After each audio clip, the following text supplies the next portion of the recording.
Hey guys, Mr. Riz here to help you out with the 5.1 Day 3 notes in Algebra 2. So our goals in this is to make sure we can solve equations containing radicals and also solve inequalities containing radicals. Typically, we're going to be looking at the equation parts. All right, when it comes to solving a radical equation, what we need to do is to isolate the radical on one side of the equation. So what that means is to get the radical all by itself. Next, we'll raise each side to the power equal to the index of the radical. So if we got a square root, we're going to square everything. If we got a cube root, we'll cube everything, and so on and so forth. And then we're going to solve the resulting polynomial that's left over. Okay, so let's look at this problem here, and there's step by step of what we need to do. So if we got this radical x plus 2, and then plus 4 equals 7. What we need to do first is to subtract, get my pen here, we need to subtract 4 from both sides to isolate the radical. So we would get radical x plus 2 equals, if we subtract 4, that goes away. 7 minus 4 is 3. Next, we're going to square each side to get rid of the radical. So we're going to technically take radical x plus 2, we're going to square that and make that equal to 3 squared. So we'll find those squares. Now, squares and square roots cancel each other out, and we would just get x plus 2. 3 squared becomes 9. All we need to do is subtract 2 from each side, and x would equal 7. And we can always double check this by plugging that number in. 7 plus 2 is 9. Square root of 9 is 3. 3 plus 4 is 7. Okay, so let's keep doing some more. Let's practice this. If you guys ever want to pause and just try it on your own, that'd be a great idea. And then play the video to make sure you did this right. Okay, so first thing we need to do is isolate the radical. We're going to add 1 over to the other side. So 6 would equal radical x minus 2. We're going to have to square both sides to get rid of the radical. After a while, I'll stop writing this step down, and we'll just say that 36 is going to equal x minus 2. Now to figure out what x equals, we'll add 2 over. So 38 would equal x, or x equals 38. Got that right? Feel good about yourself. This isn't too bad. Let's keep this going. All right, well, what if we have the cube root? Now, technically, you could see it as an expression like this. Or you could see it as like 2 times the cube root of 6x minus 3 minus 4 equals 0. All right, so we have the steps of what to do, a couple blank steps here, and then we're going to put our work here. So first thing we're going to do is add 4 to both sides. So we got to isolate this. So we would get 2 cube root of 6x minus 3. If we add the 4 over to the 0, that would just equal 4.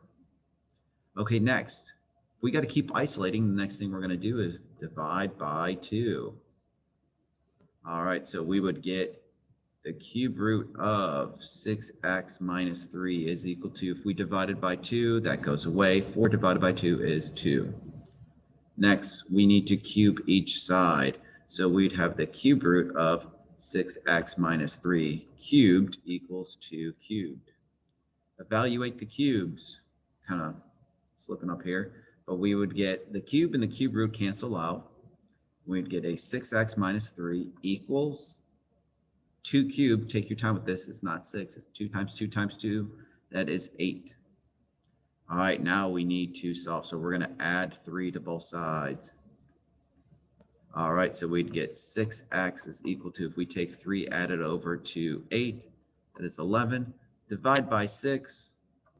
X would equal 11. Does not divide by 6 nicely, so we'll leave it as a fraction. 11 over 6. There we go. So that's how we can solve with a cube root. Okay, last problem. So if you ever want to just pause this on your own, see if you can do this right. All right, we got 3 times the 4th root of 2x plus 6 minus 6. Okay, so let's add 6 over to the other side.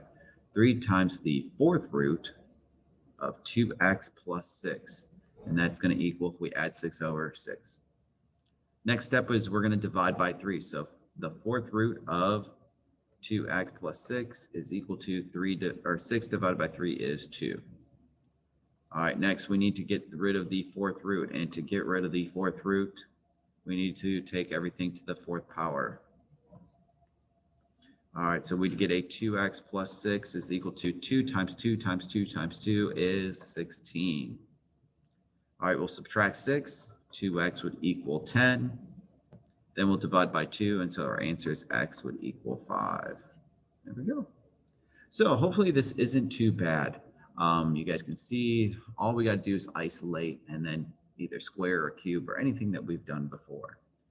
So what you guys will do today is the next CYU or the next worksheet. If you guys want to go ahead, we'll take a look at it, see if there's anything scary on there. Realistically, there isn't. The only thing I could see you guys getting confused on or tripped up on would be problem 2. Because problem 2 has x minus the radical. So what you want to do is minus the 8 over, and we would get a negative radical x plus 12 is equal to a negative 5. What you have to remember here is technically this is a negative 1 in front. And you're going to divide by negative 1, and you'll get a radical x plus 12 is equal to positive 5. That should help you out. Okay, remember you guys can square and cube negative numbers. You just can't take the square root of negative numbers. All right, you guys should be all right with this. If you guys have any questions, feel free to reach out and check your answers on the answer key. I will see you guys next part later. All right, have a good one.